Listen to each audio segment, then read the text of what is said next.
കാരുണ്യവാനായ എൻ്റെ ഈശോയെ, കാണപ്പെടുന്നതും കാണപ്പെടാത്തതുമായ സകലത്തിൻ്റെയും സൃഷ്ടാവായ ദൈവമേ, അങ്ങയെ ഞാൻ സ്തുതിക്കുന്നു. അങ്ങ് ഒരു പുതിയ ദിവസത്തിനായി എന്നെ വിളിച്ചുണർത്തിയിരിക്കുന്നു. എന്നെ കരുതലോടെ ഓർമ്മിച്ച പിതാവേ, അങ്ങേക്ക് നന്ദി പറയുന്നു. എൻ്റെ എല്ലാ പാപങ്ങളും ക്ഷമിക്കണമേ. എൻ്റെ ജീവിതത്തിലെ എല്ലാ കുറവുകളും നീക്കണമേ. ശുദ്ധമായ ഹൃദയവും കളങ്കമില്ലാത്ത ആത്മാവോടും കൂടി ഞാൻ ഇന്നായിരിക്കട്ടെ. എൻ്റെ മനസ്സിൻ്റെ മുറിവുകളെ സുഖപ്പെടുത്തണമേ. എൻ്റെ ഇന്നലകളിലെ വേദനകളിൽ നിന്ന് എന്നെ മോചിപ്പിക്കണമേ. ഞാൻ അങ്ങയെ പൂർണ്ണ ഹൃദയത്തോടെ സ്നേഹിക്കുന്നു. അങ്ങയുടെ വിലയേറിയതും വിശുദ്ധമായ രക്തം എപ്പോഴും എനിക്കും എൻ്റെ ഭവനത്തിനും സംരക്ഷണ വലയം തീർക്കട്ടെ. ഈ ദിവസത്തിൽ ശത്രു എനിക്കായി ഒരുക്കുന്ന എല്ലാ കെണികളും ഭേദിക്കുവാനും അങ്ങയുടെ കാരുണ്യത്തിൻ്റെ അനുഗ്രഹങ്ങൾ സ്പർശിക്കുവാനും എന്നെ അനുവദിക്കണമേ. എൻ്റെ കണ്ണുകൾ നിറയുവാൻ ഇടവരുത്തരുതേ. സന്തോഷവും സമാധാനവും സമൃദ്ധിയും എന്നും ജീവിതത്തിൽ നിലനിൽക്കുവാൻ എനിക്കിടയാക്കണമേ. ആമേൻ. 103-ാം സങ്കീർത്തനം. എൻ്റെ ആത്മാവേ കർത്താവിനെ വാഴ്ത്തുക. എൻ്റെ അന്തരംഗമേ അവിടുത്തെ വിശുദ്ധ നാമത്തെ പുകഴ്ത്തുക. എൻ്റെ ആത്മാവേ കർത്താവിനെ വാഴ്ത്തുക. അവിടുന്ന് നൽകിയ അനുഗ്രഹമൊന്നും മറക്കരുത്. അവിടുന്ന് നിന്റെ അകൃത്യങ്ങൾ ക്ഷമിക്കുന്നു, നിന്റെ രോഗങ്ങൾ സുഖപ്പെടുത്തുന്നു. അവിടുന്ന് നിന്റെ ജീവനെ പാതാളത്തിൽ നിന്ന് രക്ഷിക്കുന്നു. അവിടുന്ന് സ്നേഹവും കരുണയും കൊണ്ട് നിന്നെ കിരീടമണിയിക്കുന്നു.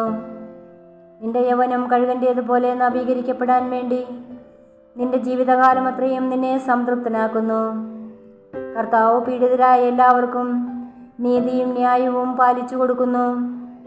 അവിടുന്ന് തൻ്റെ വഴികൾ മോശയ്ക്കും പ്രവൃത്തികൾ ഇസ്രായേൽ ജനത്തിനും വെളിപ്പെടുത്തി. കർത്താവ് ആർദ്രഹൃദയനും കരുണാമയനുമാണ്, ക്ഷമാശീലനും സ്നേഹനിധിയുമാണ്. അവിടുന്ന് എപ്പോഴും ശാസിക്കുകയില്ല, അവിടുത്തെ കോപം എന്നേക്കും നിലനിൽക്കുകയില്ല. നമ്മുടെ പാപങ്ങൾക്കൊത്ത് അവിടുന്ന് നമ്മെ ശിക്ഷിക്കുന്നില്ല, നമ്മുടെ അകൃത്യങ്ങൾക്കൊത്ത് നമ്മോട് പകരം ചെയ്യുന്നില്ല. ഭൂമിക്ക് മേൽ ഉയർന്നിരിക്കുന്ന ആകാശത്തോളം ഉന്നതമാണ് തൻ്റെ ഭക്തരോട് അവിടുന്ന് കാണിക്കുന്ന കാരുണ്യം. കിഴക്കും പടിഞ്ഞാറും തമ്മിലുള്ളത്ര അകലത്തിൽ നമ്മുടെ പാപങ്ങളെ അവിടുന്ന് നമ്മിൽ നിന്ന് അകറ്റി നിർത്തി. പിതാവിന് മക്കളോടെന്ന പോലെ കർത്താവിന് തൻ്റെ ഭക്തരോട് അലിവ് തോന്നുന്നു. എന്തിൽ നിന്നാണ് നമ്മെ മെനഞ്ഞെടുത്തതെന്ന് അവിടുന്ന് അറിയുന്നു. നാം വെറും ധൂളിയാണെന്ന് അവിടുന്ന് ഓർമ്മിക്കുന്നു. മനുഷ്യൻ്റെ ജീവിതം പുല്ലുപോലെയാണ്, വയലിലെ പൂവ് പോലെ അത് വിരിയുന്നു. എന്നാൽ കാറ്റടിക്കുമ്പോൾ അത് കൊഴിഞ്ഞു പോകുന്നു, അത് നിന്നിരുന്ന ഇടം പോലും അതിനെ ഓർക്കുന്നില്ല. എന്നാൽ കർത്താവിൻ്റെ കാരുണ്യം അവിടുത്തെ ഭക്തരുടെ മേൽ എന്നും എന്നേക്കും ഉണ്ടായിരിക്കും. അവിടുത്തെ നീതി തലമുറകളോളം നിലനിൽക്കും. ഇന്നത്തെ വചനം. മഴ പെയ്തു, വെള്ളപ്പൊക്കമുണ്ടായി, കാറ്റൂതി, അതാ ഭവനത്തിന്മേൽ ആഞ്ഞടിച്ചു. എങ്കിലും അത് വീണില്ല. എന്തുകൊണ്ടെന്നാൽ അത് പാറമേൽ സ്ഥാപിതമായിരുന്നു. വിശുദ്ധ മത്തായി 7:25.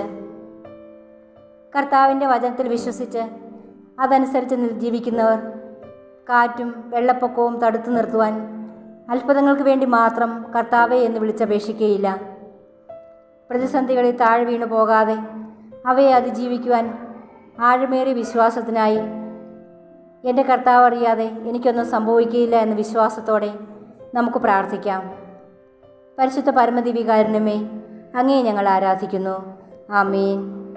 അത്യുന്നതന്റെ മറവിൽ സർവശക്തന്റെ തണലിൽ പാർക്കുന്നവൻ ഭാഗ്യവാൻ, ഭാഗ്യവാൻ. എന്റെ സംഗീതവും കോട്ടയും ഞാൻ ആശ്രയിക്കും ദൈവവും നീ മാത്രമെന്നു കർത്താവോടേറ്റു ചൊല്ലിടും, അവനേറ്റു ചൊല്ലിടും. അത്യുന്നതന്റെ മറവിൽ സർവശക്തന്റെ